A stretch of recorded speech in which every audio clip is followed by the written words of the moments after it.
Are celebrating the 4th of July in the Hamptons. John is there at Cheddar's studio, Cheddar and the Altis studio in the Hamptons at the Palm, joined by Alan Patricof, co-founder and managing director at Greycroft. John, it's good to see you.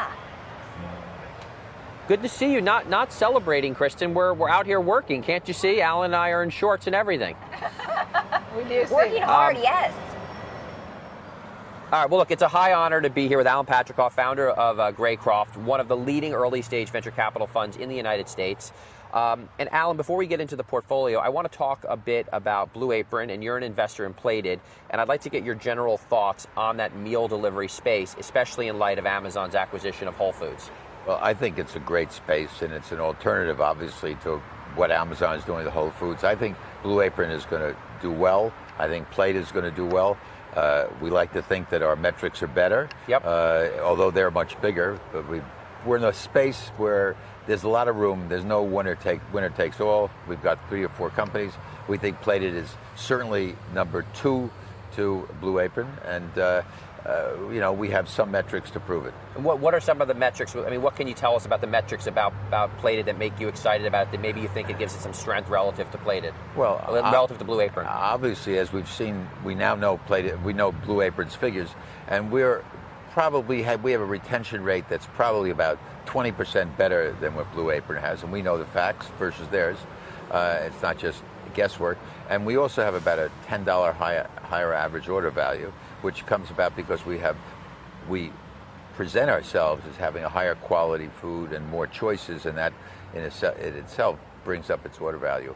But it's a good category, and it's going to continue to grow. And your thoughts on Amazon moving into Whole Foods and that kind of rolling up of the space in general, does that concern you as an investor? Well, it's not the same space. I mean, Whole Foods is a grocery store, and Blue Apron and Plated are companies that are delivering home meals that you can prepare at home that take a lot of the guesswork out and also reduce wastage a lot. Mm-hmm. So in a way, that's why it's kind of adversarial to grocery stores, where you buy, if you want a pinch of salt, you've got to buy a whole carton of salt. So they're complementary to each other. I don't think people are going to stop going to grocery stores. Yeah, but it would seem like Amazon could relatively easily go into that. And I know that it's a bit trite to say, well, Google can move into it, Facebook can move into it. It's sort of annoying when people say that, but this is the kind of thing. Amazon already does these subscribe type programs. Yeah, well, we've lived with a lot of competition on the horizon. I remember, I don't know how long ago it was, 7, 10 years ago, the years go so quickly, when everybody was scared to death when Microsoft was going to take over everything. And we see where they are, and there's plenty of room for other people. Well, let's talk about the media space, because it's a space that you've been an investor in for a long time. You were some of the first money into Huffington Post, is that right? Yes, we were in the first group. And then now you're in 2 media startups. One is more of a pure media startup, Axios. We're friends with Jim and Mike. I like those guys a lot. I have a lot of respect for what they're doing. What is it that, in your view, Axios is doing that allows them to compete with entrenched Washington reporting, whether it's the Post or Politico or things of that nature? I think, first of all, you've got Mike Allen, who's a very well-recognized personality, particularly in the political establishment, which means he has a lot of access. And Jim is similar. But these guys were a very important part of Politico. They came with a following. I think that was a key to it. And their idea is not just to have one political newsletter. As you know, they've had their newsletter, which is Mike's, which is early in the morning. Dan Premack's in Venture and Technology. I read that every morning more than I read Mike's now. Now he's got. Sorry to say it to Mike. Now he's got Vitals, which is in the healthcare area. He's opening a new called on forces of work, coming back people in the workforce place. There's going to be there's a science.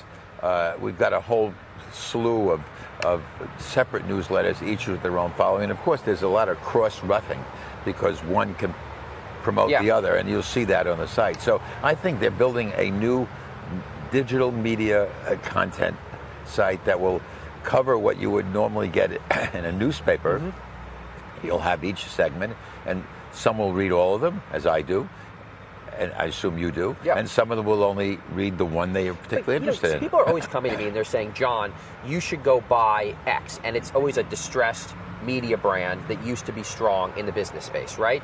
When I look at what Axios has done in creating that new brand from scratch, Has something changed now where the new thing in terms of brand can be built much more quickly, but seemingly brands can fall very quickly as well too? I mean, does it strike you as amazing that Axios has been able to build this kind of reporting on Trump type brand, getting every scoop in a year, and is almost on equal level with the Washington Post or Times in terms of that topic area? They're hiring great people. People want to be there, and they're the place where things are happening. And I think the fact that they are now, really, it's very important, the fact that they can promote from one to another. It's very much like podcasting, when a great podcast can promote in itself other podcasts that they're doing. So I think it has a lot of staying power. Before we get to markets overall, I want to give you an opportunity to talk about a company I know you're very excited about, BitPesa. It's actually, Sam, who's on my team, he and I were looking at Bitcoin prices last night. I actually just sold all my Bitcoin, being in it for 3 years. I sold, and I know this is not what BitPesa does. You made a lot of money. I made a lot of money. And people were telling me that I was crazy to go into it 3 years ago. I did a triple on it, right? Bitcoin's at $2,500. Only a triple, that's good. Because I got in at like, $700, $800. Yeah. What does BitPesa do? And it's using Bitcoin in the developing world in a way that's distinct from kind of speculation. Yeah.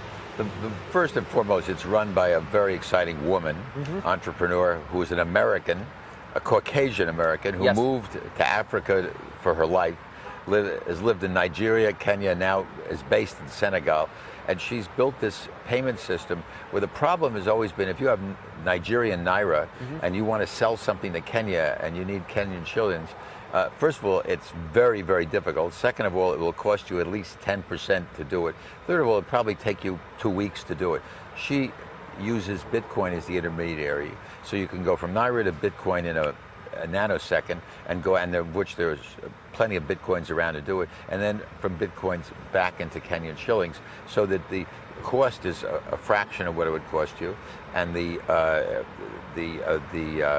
frequency, the ability to do it quick is greatly enhanced. So anyone doing transactions in the United States and they want to ship, not necessarily remittances, because this is more business to business. Yes.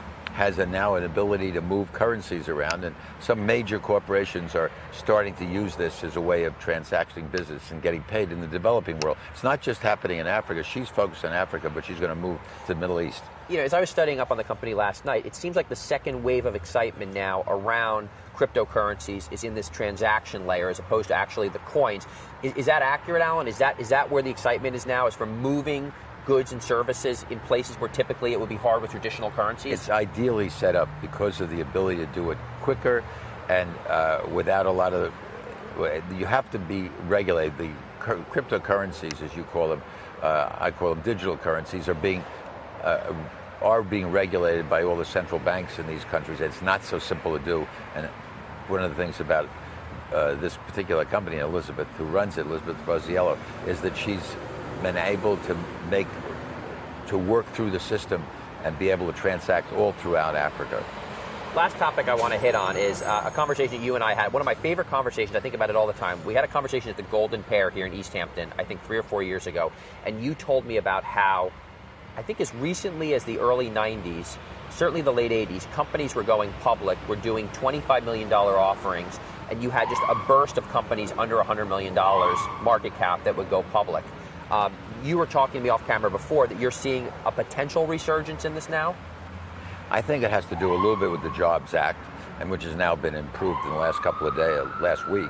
But I think, first of all, what you're commenting on is actually bigger than the sizes. I mean, when you go back to what Intel's original offering was in that period you're talking about, even what Apple's original offering, they were very small at very low valuations. You could go public with a company doing virtually no business and raise a $2 million public offering. Okay. And I don't think that's coming back. But I think that, at the moment, you got to have at least $100 million, $200 million offering to interest any of the major underwriters. There are underwriters developing, names of which are not household names, but who have a brokerage community around the country which want product, and they're not getting them through Goldman Sachs or Morgan Stanley. And these young, I think of one firm called Northland Securities, which is in Minneapolis. They're very anxious to do deals that are, sub 50 million, I'd say even raising $20, $30 million with companies have valuations under certainly around the $100 million level. Interesting. And there is an appetite for that kind of product. What's needed as part of that is to have a market system that in aftermarkets, and so far the aftermarkets of the deals these companies have been doing is holding up reasonably well. In fact, the stocks have gone up. All right, before we go, John, come on over. Alan, what's the hat? You come through here, John. It's all right.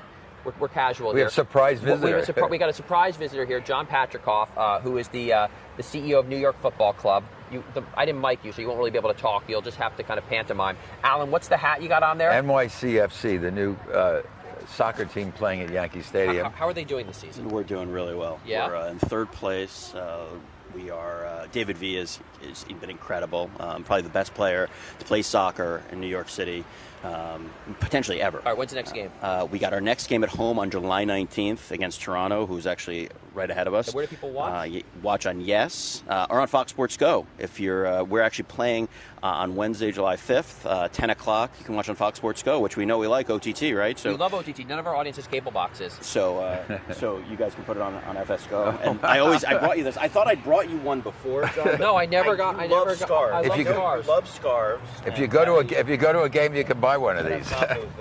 We know you're a fashion icon. Yeah. I'm going to do this. I'm going to do this. What's the British way that you do this? You do this like you do. No one in soccer. That's an ascot. That's an ascot. An ascot. No, I can do. Not an ascot. I can wear it like that, and it's very fancy. It is very. All right. Alan, thank you. John, Good. Thank you. Back to you guys at the New York Stock Exchange. John, we would like one of those scarves as well from the New York Football Club. I'll bring the scarf back. Yes, please. I'll bring the scarf. He'll get us extra scarves. Okay. Thank you, John. Thank you, Alan, That's a as real well. plug, Of course, boy. we You know got that. Greycroft did first invest in Plated back in 2014. But again, that was John Steinberg live from Cheddar's Altice studio in the Hamptons at the Palm with Alan Patricof, co-founder and managing director of Greycroft. We'll see John again at the